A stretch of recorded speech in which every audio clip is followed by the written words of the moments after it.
Hello friends, तर study with प्रथमेशमध्ये तुमचं पुन्हा एकदा स्वागत आहे. तर मित्रांनो, आजच्या व्हिडिओमध्ये आपण काय बघणार आहोत.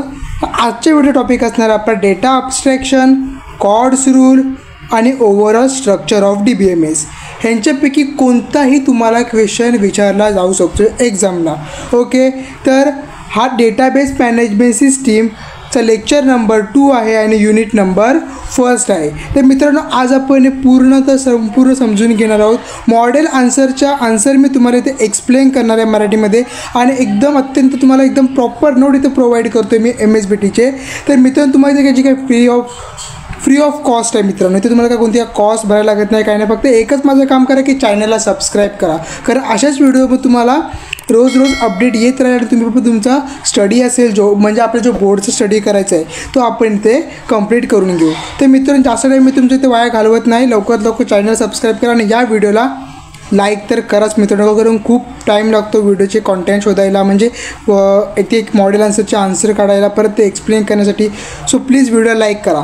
तर पहिल्यांदा आपण सिलेबस बघून घेऊया. ओके, बघा, आपण प्रत्येक डेटाबेसचा का सिलेबस बघून घेऊया की बघा, पहिल्यांदा इथं आपण डेटाबेस कवर केला,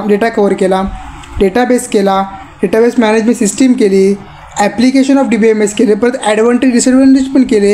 या व्हिडिओमध्ये डेटा ॲब्स्ट्रॅक्शन बघायचं आहे, कॉर्ड्स रूल बघायचं आहे, ओव्हरऑल स्ट्रक्चर ऑफ DBMS. या क्वेश्चनमधूनच कोणता ना कोणता क्वेश्चन 4 मार्कासाठी, टोटल 6 मार्कासाठी येईल, म्हणजे 2 मार्कासाठी आणि 4 मार्कासाठी अशा क्वेश्चन तुम्हाला एक्झामला विचारलं जाईल. तर बघा, आपण डेटा ॲब्स्ट्रॅक्शन बघून घ्या. आपल्याला काय करायचं डेटा ॲब्स्ट्रॅक्शनमध्ये. पहिला आपण क्वेश्चन बघूया की म्हणजे तुम्ही क्वेश्चनमध्ये कन्फ्यूज न झालं पाहिजे, म्हणून मी रिपीटेड क्वेश्चन तुझ्यासाठी प्रोव्हाइड करतो. तर बघा, काय क्वेश्चन विचारू शकतो की define data abstraction and leads is 3 levels. म्हणजे इथे क्वेश्चन काय बोलला आहे की तुम्ही डेटा ॲब्स्ट्रॅक्शन पण डिफाईन करा आणि त्याचे कोणते 3 लेवल आहेत ना ते पण तुम्ही सांगा. म्हणजे तुम्हाला 1 मार्क डेफिनेशनचा आणि 1 मार्क त्याच्या लेवलचा. समजला. दुसरा क्वेश्चन काय आहे की draw overall structure of DBMS. असा क्वेश्चन तुम्हाला विचारतात 4 मार्कासाठी. विंटर 24मध्ये विचारला गेला होता. हा पण विंटर 24मध्ये विचारला गेला. सो या विंटर 24मध्ये विचारला गेला होता. तर 2 मार्क डायग्रामसाठी, 2 मार्क एक्सप्लेनेशनसाठी. लक्षात ठेवा, 2 mark diagram, 2 mark explanation. Diagram काढलात 2 मार्क भेटतील, एक्सप्लेन केला तर 2 मार्क भेटतील. आणि तिसरा क्वेश्चन काय असतो की write down any 4 doctor EF Codd's rules. म्हणजे कॉर्ड्स रूल्स कोणतेही तुम्ही 4 लिहायचे आहेत. स्टेट करायची गरज नाही, फक्त कोणते 4 रूल आहेत ते लिहा. मी इथं 12चे 12 रूल तुम्हाला एक्सप्लेन करेन, म्हणजे समजवेन. आणि तुम्ही तिथले कोणतेही म्हणजे आय थिंक तुम्ही मला वाटते की 7-8 करून ठेवा, जेणेकरून तुम्हाला एक्झामला तर 6 मार्काचा क्वेश्चन जरी विचारला तरी तुम्हाला ते 6 तरी लिहिता आले पाहिजे. तर इथं आपण बघून घेऊ मित्रांनो. बघा, आपण पहिले डेटा ॲब्स्ट्रॅक्शन म्हणजे काय ना हे समजून घ्या. बघा, डेटा ॲब्स्ट्रॅक्शनची एक simple definition model answer through काढलेली आहे. बघा, hiding complexity of data structure from the end user to the different level is known as a data abstraction. म्हणजेच की काय, जो तुमचा डेटा आहे ओव्हरऑल, समजा तुमचा हा डेटा आहे, स्टुडंटचा वय डेटा आहे, कुठल्या कंपनीचा डेटा आहे, तो जो एंड युजर आहे म्हणजे कोणताही म्हणजे समजा कंपनीमध्ये जो एंड युजर तिथून तो काय केला, तो हाईड केला जातो. का? Hiding complex data structure end युजरपासून हाईड केला जातो मित्रांनो. त्यासाठी आपण काय करतो, डेटा ॲब्स्ट्रॅक्शन आपण त्याला म्हणतो. ॲब्स्ट्रॅक्शन म्हणजे की काहीतरी आपण हाईड करणं. Okay, many end user are not a computer trained. Okay, so it needed to hide a complex data structure from them. म्हणजेच की काय, बघा, प्रत्येक जे एंड युजर आहेत म्हणजे जे यूज करणार डेटा ते कॉम्प्युटर ट्रेन नाही आहेत. बघा, तुमच्या सिस्टीमचा कोणता कॉलेजचा डेटा असेल तर ते तुम्हाला प्रोव्हाइड नाही करत. का नाही करत मित्रांनो? कारण त्यांना माहिती आहे की यांच्याकडून काय मिस्टेक झाली, काय चुकीच्या गोष्टी पुट केल्या गेल्या तर त्यांचं ॲडमिशन राहू शकतो. इवन तुम्ही जर कोणत्या ॲडमिशन फॉर्म भरता जरी पण तुम्ही सायबर कॅफेला आता का, कारण तुम्हाला माहिती आहे की आपण कॉम्प्युटरमध्ये ट्रेन नाही आहोत. तसे काही जण पण कॉम्प्युटरमध्ये ट्रेन नसतात. सो तो मेन जे कॉम्प्युटर ट्रेन नसल्यामुळे काय केला, तो गरजेचा असतो की hide complex data structure from the. म्हणजे हाईड करणे डेटा गरजेचा असतो. त्याचे लेवल विचारले तर काय कोणते लिहा. बघा, फिजिकल लेवल, लॉजिकल लेवल आणि व्ह्यू लेवल. 3 लक्षात ठेवा मित्रांनो. हे 3 तुम्ही लिहिला तर तुम्हाला 1 मार्क मिळून जाईल. असे टोटल तुम्हाला इथे मिळतील 2 मार्क. तर आय होप तुम्हाला समजलं असेल की क्वेश्चन कसा लिहायचा आहे, कोणकोणते लेवल आहेत, फिजिकल लेवल, लॉजिकल लेवल आणि व्ह्यू लेवल. आता आपण काय बघूया, कॉर्ड्स रूल बघूया. बघा कॉर्ड्स रूल बघा काय क्वेश्चन विचारला होता की write down any 4 Codd's rules. तर तुम्ही इथं काय काय काय लिहू शकता बघा. पहिला रूल टाकायचा बघा कसं लिहायचा, Codd rule 1 the information rule. काय पहिला रूल आहे, the information rule. All data view to user.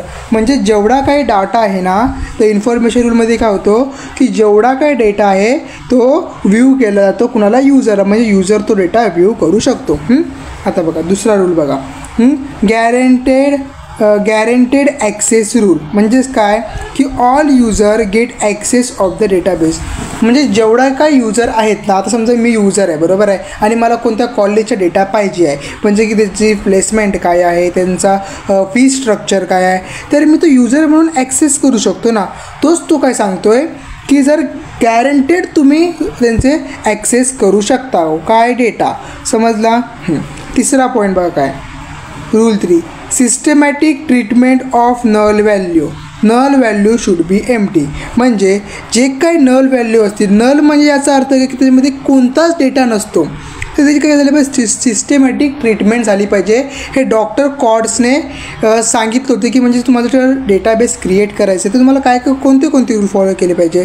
तर पहिला म्हणजे तो प्रत्येक युजरला व्ह्यू भेटला पाहिजे त्याचा. दुसरा म्हणजे की काय, तो गॅरंटेड ॲक्सेस झाला पाहिजे सर्वांना. तिसरा काय बोलतो तो की जर नल व्हॅल्यूवरती सिस्टमॅटिक ट्रीटमेंट झाली पाहिजे.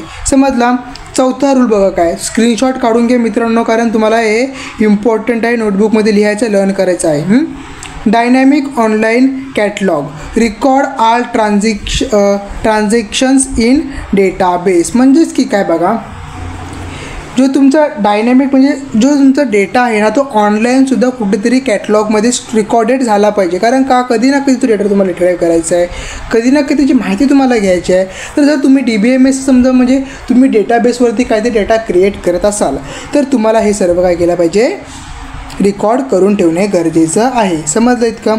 चौथा बघा, आता तुम्हाला कोणते 4 लिहा सांगितलं तरी पण तुम्ही 6, 7, 8 तरी करून ठेवा.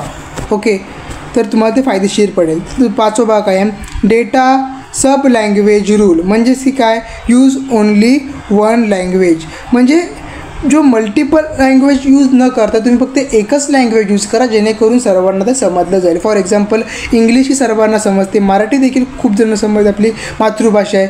परत त्याचप्रमाणे हिंदी. म्हणजे कोणते तरी एक सब लँग्वेजमध्ये त्याला डेटा तुमचा स्टोअर करा. 6वा भाग काय आहे की व्ह्यू अपडेटिंग रूल.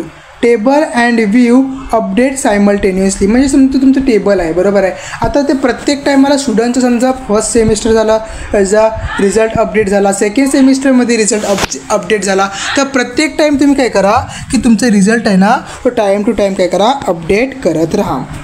7वा आहे high level insert delete and update. Multiple insert delete update. म्हणजे की काय की तुम्हाला त्याच्यामध्ये इन्सर्ट करता आला पाहिजे कोणती व्हॅल्यू, अपडेट करता आली पाहिजे, डिलीट करता आली पाहिजे. हे सर्व कसं होणार आहे ना मित्रांनो, तर हे आपण एकंदरीत बघणार आहोत क्वेरीजमध्ये. क्वेरीजमध्ये तुम्ही एखादी गोष्ट म्हणजे तुम्हाला तुमच्या स्टुडंटमध्ये रोल नंबर इन्सर्ट करायचा आहे, काही इन्सर्ट वगैरे करायचं असेल तर तुम्ही ते करू शकता. 7वा रूल बघा काय की physical data independence. Hardware language. म्हणजे तुम्हाला एक हार्डवेअरला चेंजसुद्धा करता आला पाहिजे. लँग्वेज चेंज आहे तिथे, सॉरी मी चुकलो. Physical data independence, hardware change.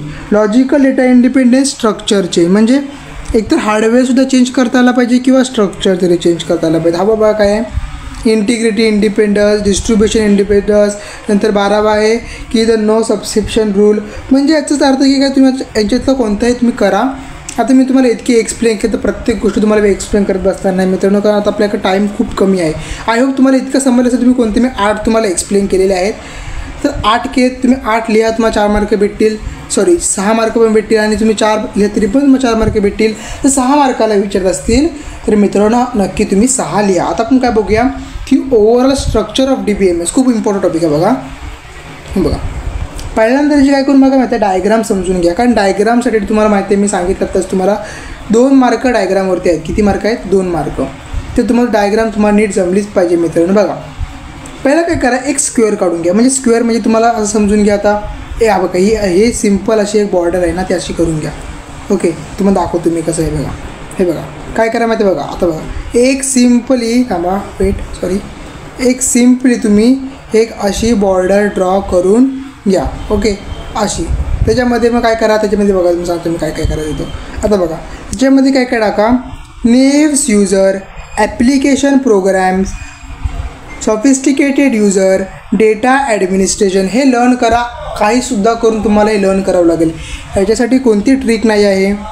फक्त तुम्हाला सांगा, एक नेव्स युजर तुम्ही ठेवलात तर ॲप्लिकेशन इंटरॅक्ट, ॲप्लिकेशन प्रोग्रॅम. इथं बघा ॲप्लिकेशन प्रोग्रॅम दोन खालती आले, क्वेरी आणि database scheme, database administration, database scheme. Sophisticated युजरची फक्त तुम्हाला ते क्वेरी टाकावी लागेल. समजला.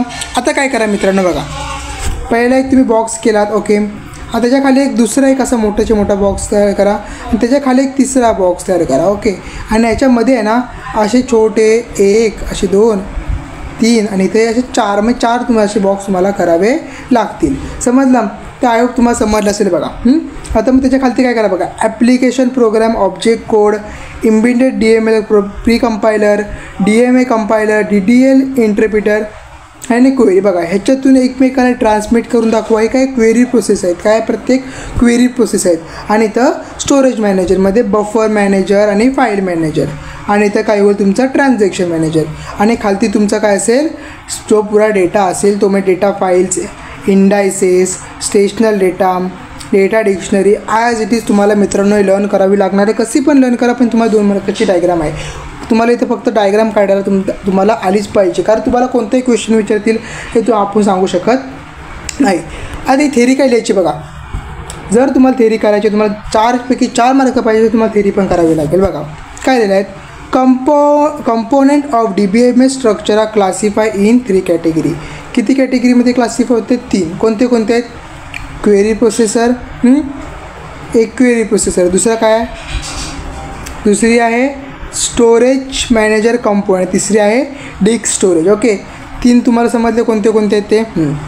आता बघा क्वेरी प्रोसेसरमध्ये काय होतं, त्याच्यामध्ये काय काय आहे बघा. Embedded DML pre compiler, DML compiler, DDL interpreter, query evolution engine. आता तुम्हाला की हे काय आहेत तरी काय आहे, कुठले आम्ही पहिल्यांदा ऐकतो आहे. घाबरायची गरज नाही आहे मित्रांनो. हे तुम्हाला जेव्हा सेकंड युनिटमध्ये जाल ना, एक एक कॉन्सेप्ट क्लिअर होतील की DML काय आहे, DDL काय आहेत, क्वेरी इव्होल्युशन इंजिन काय आहेत, तर ते तुम्हाला तिकडे क्लिअर होऊन जाईल. हां, तर पहिले इथं बघून काय काय करा की DML काय करतो, convert DML statement embedded in application program to normal procedure call in host language. म्हणजेच की काय, जो हे काय करतो मग त्याचे DML स्टेटमेंट तुम्ही लिहिणार आहात त्या तो कन्वर्ट करणार आहे ॲप्लिकेशन. म्हणजेच की काय ना काहीतरी स्टेटमेंट असतात, इन्स्टॉल करा, डिलीट करा क्वेरीमध्ये, तो काय करणार आहे, कन्वर्ट करणार आहे. म्हणजे कशामध्ये करणार, तर ॲप्लिकेशनमध्ये करणार आहे. ओके, तिसरा काय आहे DML कंपायलर. DML कंपायलर म्हणजेच काय, it translate DML statement of high level language into low level instruction that a query evaluation engine understand. म्हणजेच की काय की जी हाय लेवलची लँग्वेज असते कशातली, DMLची, ती ट्रान्सपोर्ट म्हणजे ट्रान्सलेट केली जाते कशामध्ये, लो लेवल इन्स्ट्रक्शनमध्ये. That query evolution engine understand. म्हणजे जो तुमची बघा सांगतो मी तुला, बघा इथे बघा नीट, हे बघा ही DML लँग्वेज आहे काय केली जाते, ट्रान्सपोर्ट केली. बघा ही प्रत्येक इथे DML आहे, ती ट्रान्सपोर्ट केली जाते. का ट्रान्सपोर्ट केली जाते, कारण की ती अंडरस्टँडेबल झाली पाहिजे कुणाला, क्वेरी इंजिनला. कुणाला अंडरस्टँड झाली पाहिजे इथे सांगितलं बघा, क्वेरी इव्होल्युशन इंजिनला अंडरस्टँड झाली पाहिजे. म्हणून हा DML कंपायलरचा काम असतो. कंपायलर म्हणजेच काय करतो, ट्रान्सलेट करतो. काय ट्रान्सलेट करतो, high level language into low level instruction. समजलं. इतकं येईल तरी पण तुम्हाला मार्क मिळेल. हां, DDL इंटरप्रिटर काय करतो बघा, it interprets DDL statement and record them in the set of tables containing meta data. म्हणजेच की काय DDL इंटरप्रेटरचा कामच हा आहे की जे तुम्हाला टेबल क्रिएट केलेले आहेत, काही रेकॉर्ड असतील ते सर्व टेबलमध्ये किंवा जो खूप सारा डेटा असेल ना तो टेबलमध्ये ॲज अ मेंटेन करायचा कोणाच्या थ्रू DDLच्या स्टेटमेंट थ्रू. तर आपण फक्त आपल्याला लक्षात ठेवा की तुम्ही क्वेरी टाकलात ना की इन्सर्ट टेबल आणि त्यामध्ये रोल नंबर वगैरे, तर तुमचा ऑटोमॅटिकली टेबल क्रिएट होतो. हा डेटाबेस तुम्हाला शिकायचा या इयरला. ओके, आता पुढे बघा काय आहे, query evolution engine. Query evolution engine कुठंतरी ऐकलं आहे बघा इथेच, बरोबर ना. तर ते अंडरस्टँड झालं पाहिजे. DML काय करतो, कन्वर्ट करतो high level language to low level instructions. Query evolution इंजिनला अंडरस्टँड होतं. तर क्वेरी इव्हॉल्युशन इंजिन काय करतो, it execute low level instruction generated by the DML compiler. आत्ताच बघितलं आपण बघा, म्हणजेच की काय, ह्या DML कंपायलरने जो लो लेवल इन्स्ट्रक्शन जनरेट केलेली आहे ती काय करतो, एक्झिक्यूट करतो. And issued by query process to select efficient way to executed query. ती क्वेरी एक्झिक्यूट करण्यासाठी एकदम सोपात सोपा तो मार्ग तिथे काढतो. आता बघा त्याचे अजून कंपोनेंट आहेत ते आपण समजून घ्या पुढचे. हा तुम्हाला समजलं असेल.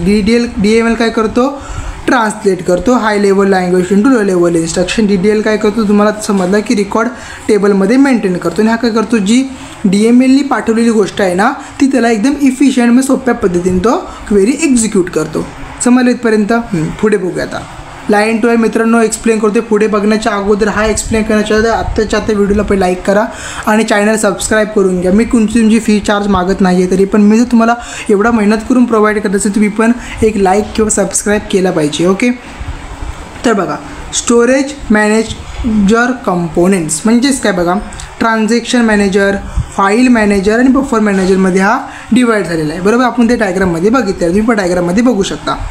बघा, it ensure that the database remain in the constant state despite of the system failure and that concurrent transaction execution proceed without conflicting. म्हणजेच की काय की तो इन्श्योर करतो डेटाबेस कन्सिस्टंटली. तो डिस्पाईट म्हणजे तो काय करतो की जर सिस्टीम फेल्युअर झाला तरी पण तो डेटाला काय करतो, ट्रान्झॅक्शन्स असतो तो मेंटेन करून ठेवतो आणि ते प्रोसेस ते एक्झिक्यूट करत जातो. जरी त्याला कोणते अडखळे आले ना तरी पण तो थांबत नाही रिझर्ववर.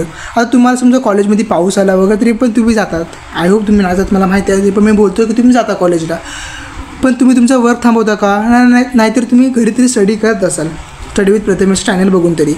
तर हे तुमचं असं म्हणजे बेसिक आहे. ओके, म्हणजे तो काय करतो, तुमचं काम तो करत असतो. फाईल मॅनेजर काय करतो, तर it manage the allocation of space on the disk storage and the data structure use to represent the information store on the disk. म्हणजेच की काय की फाईल मॅनेजर म्हणजे फाईल मॅनेजर करणे. आता बघा तुमच्या मोबाईल स्टोरेज भरला तर तुम्ही काय करता, काही ना काहीतरी फाईल डिलीट वगैरे करता.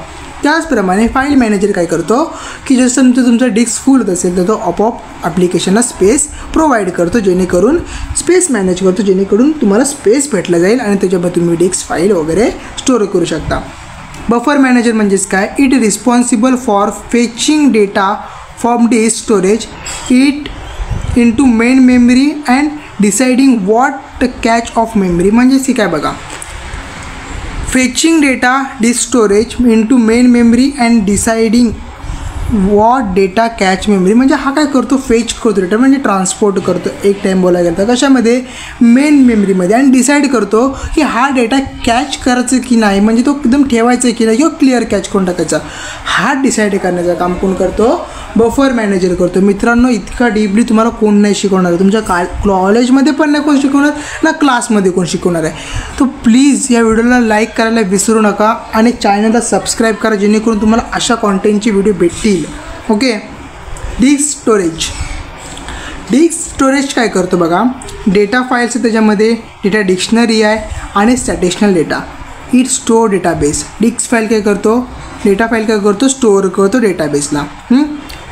डेटा डिक्शनरी काय करतो, it store the Meta data that hold a particular values. Okay, हा इंडायसेस काय करतो, provide fast excess of data item that hold a particular value. म्हणजे बघा हे प्रत्येक गोष्टी काय आहेत. आता बघा इंडायसेस तुम्हाला माहिती आहे की इंडायसेस काय करू शकतो की एक डेटा होल्ड करू शकतो. म्हणजे तुम्हाला माहिती आहे 1 2 3 तुम्ही इंडायसेस देता. डेटा डिक्शनरी काय करतो, जो लार्ज अमाऊंट ऑफ डेटा आहे ना तो एका ठिकाणी स्टोअर करतो. आणि स्टॅटिस्टिकल डेटा काय करतो, की स्टोअर काय करतो, statistical information. It stores statistical information about the data in the database. म्हणजे जो स्टॅटिस्टिकल इन्फॉर्मेशन आहे ती स्टोअर करतो. ओके, आय होप तुम्हाला समजलं असेल. तुम्ही हे नोट डाऊन देखील केलं असेल आतापर्यंत.